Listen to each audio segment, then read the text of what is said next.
Bonjour chers amis, bonjour chère tribu, ici Fabienne.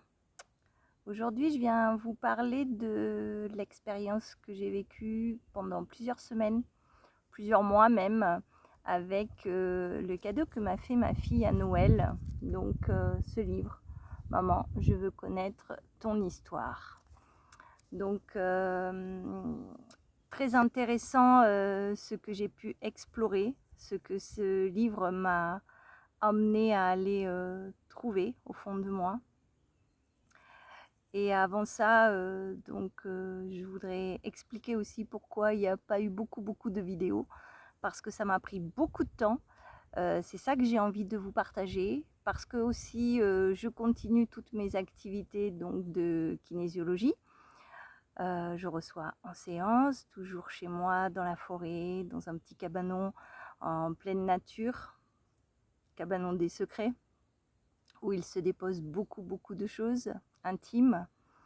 Je continue les stages, voilà, la ronde des cailloux qui chantent, les Shamanic Games, c'est 12, 13, 14 juillet à Stenay dans la Meuse.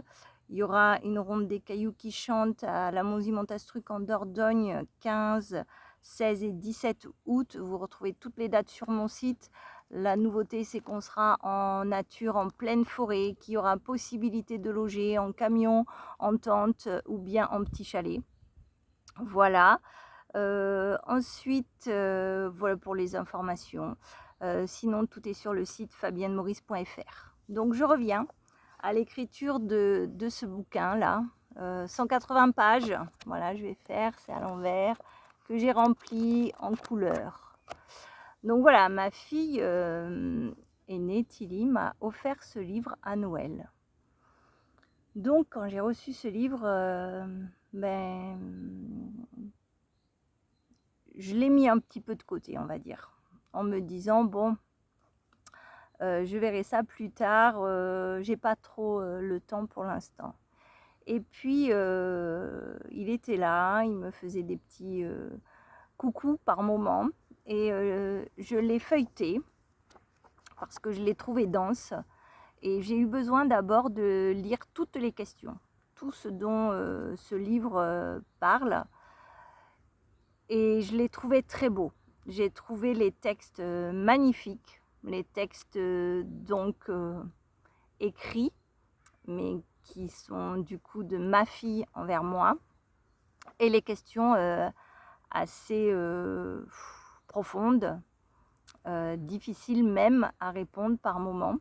Donc je me suis vraiment imprégnée de toutes les questions avant de pouvoir le remplir. Et le temps passant, je me suis fixé une date, c'est-à-dire de lui redonner pour son anniversaire le 20 mai. Donc c'était important pour moi de mettre cette date, ce délai, parce que je sais que ça me motivait, ça me boostait pour pouvoir le remplir.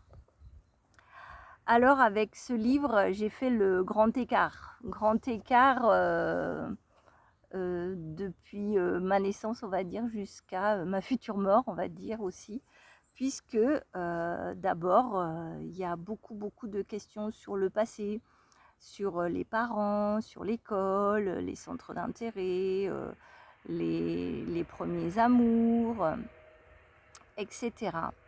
Donc j'ai vraiment eu l'impression d'aller dans une bibliothèque où j'avais des livres anciens et de pouvoir les rouvrir et de les dépoussiérer même par moments. Donc ça, c'était déjà une première étape.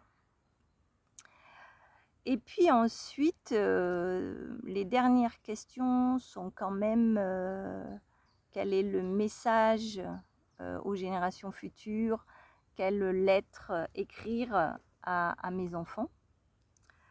Donc aussi, ça me demandait du temps, ça me demandait la justesse dans les mots, la justesse dans mes émotions.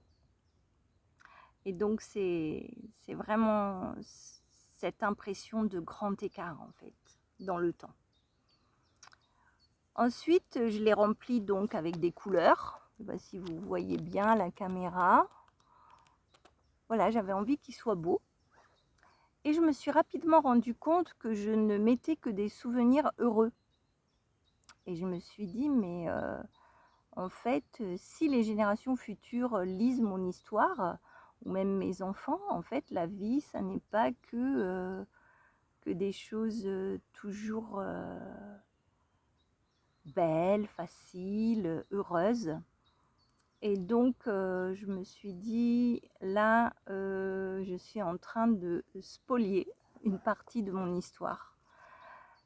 Et donc, j'ai été dans l'écriture plus sincère, authentique, avec aussi l'exposition des parts de souffrance ou des choses que j'avais pu vivre de difficiles, aborder aussi mes blessures, avec une espèce de paradoxe entre ma vérité à moi, qui avait envie de témoigner, et en même temps la maman qui voulait protéger ses enfants de cette vérité-là.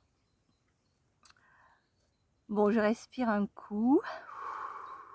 Il y a beaucoup d'émotions là qui montent.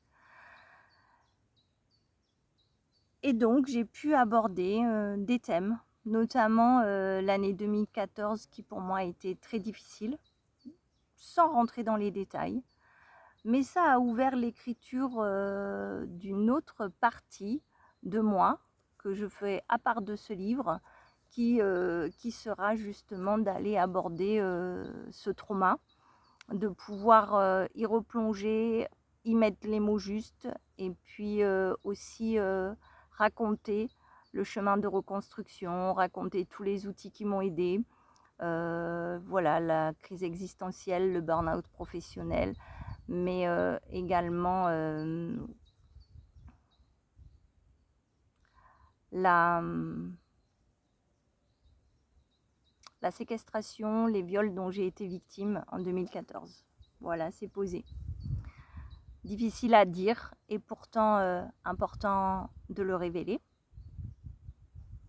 Donc ça, ce sera une autre part. Mais c'est vraiment grâce à ce livre. Et je remercie ma fille, merci ma chérie de m'avoir offert ce cadeau. C'est vraiment un cadeau que nous nous sommes fait à toutes les deux.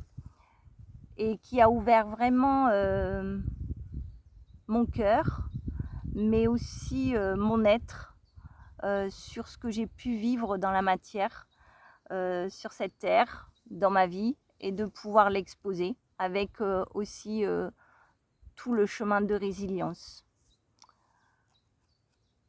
Donc, je ne peux que recommander une introspection grâce à ce support, grâce à cet outil. Il existe avec mamie, papa, papy, tonton, je crois aussi. Et je trouve que c'est une joie et c'est une comment dire, clé de développement, de pouvoir aller visiter qui l'on est avec un tel support. Voilà, donc j'avais à cœur de vous raconter. Maman, je veux connaître ton histoire. J'avais envie de vous raconter ces dernières semaines, ces derniers mois que j'ai passés et ce que ça a permis pour moi. Je vous le partage car c'est vraiment, vraiment, vraiment d'une intensité, d'une... c'est pas introspection, c'est intériorisation rare. Voilà, je vous souhaite une belle journée. Je vous embrasse bien fort. À bientôt.